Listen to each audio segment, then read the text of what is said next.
کہ میرے عزیز دوستوں اور بزرگوں 7,000 لوگ کو مار دیا گیا اسرائیلی فوج کی طرف سے. آپ اندازہ لگائیے کہ کوئی دنیا میں ان کا نام لینے والا نہیں ہے, کہ ان کی مدد کے لیے تیار نہیں ہے. اقوام متحدہ کا سیکرٹری جنرل مذمت کرتا ہے تو اسرائیل مطالبہ کرتی ہے کہ اس کو نکال دیا جائے. کیا ہو گیا یورپ کی تہذیب کو؟ کیا ہو گیا یورپ کی انسانوں سے جو محبت کرتے ہیں؟ کہاں گئی تمہاری محبت؟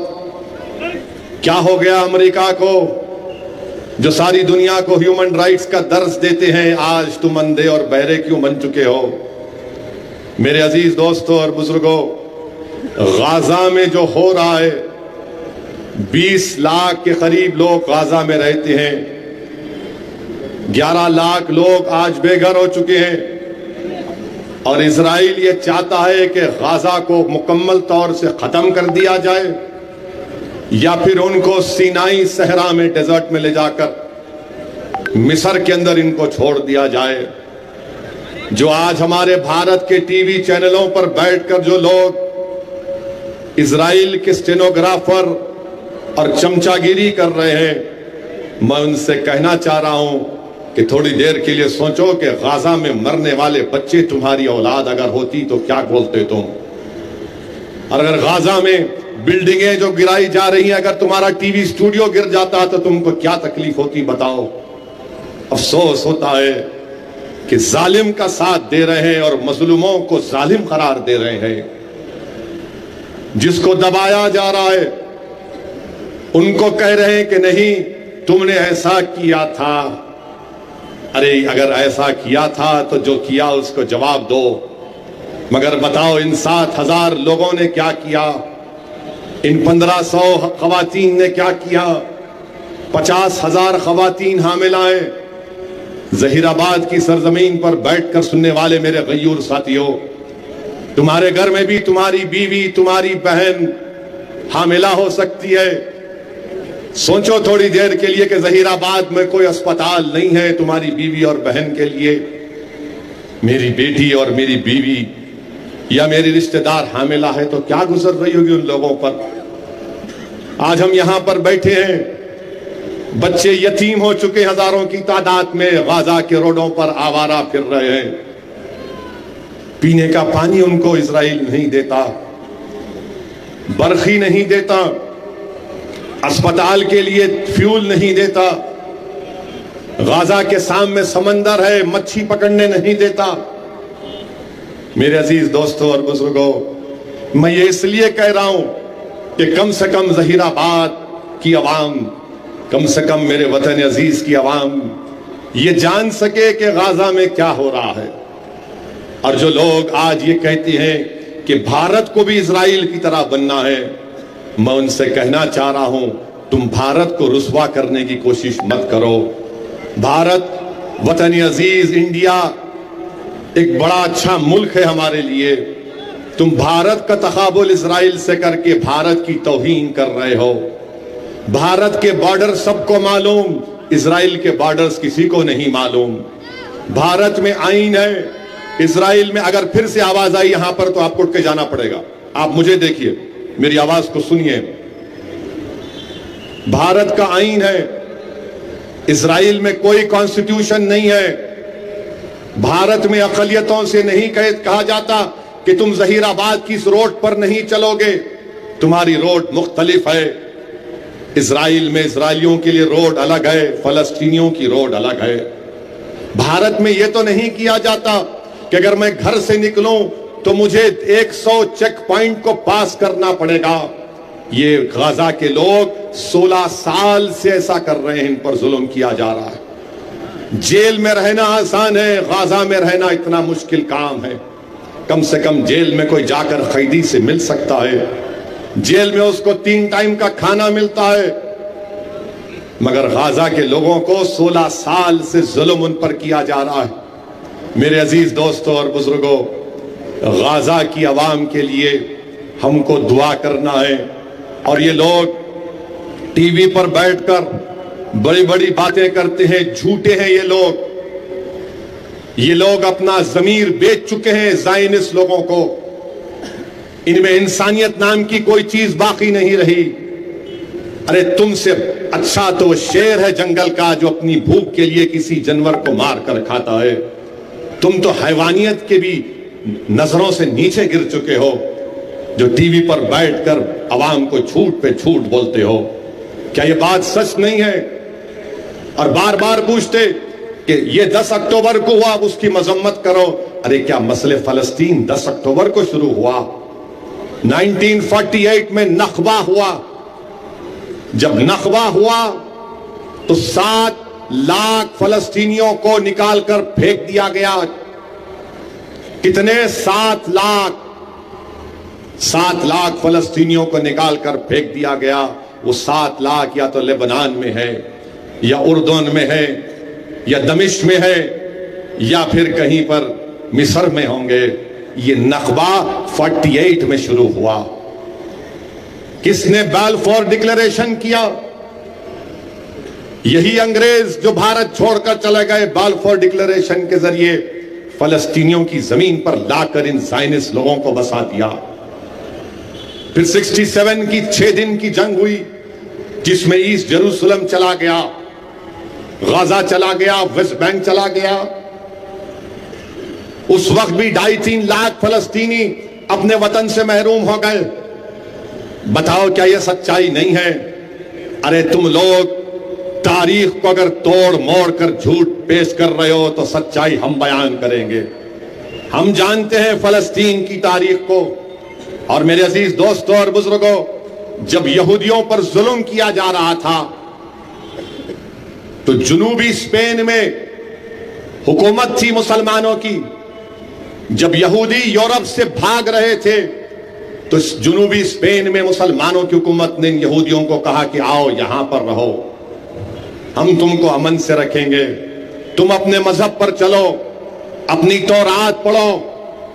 اور یہودی مانتے ہیں کہ ان کا سنہرا دور تھا جنوبی اسپین میں جب ترکوں کی حکومت تھی، سلطنت عثمانیہ.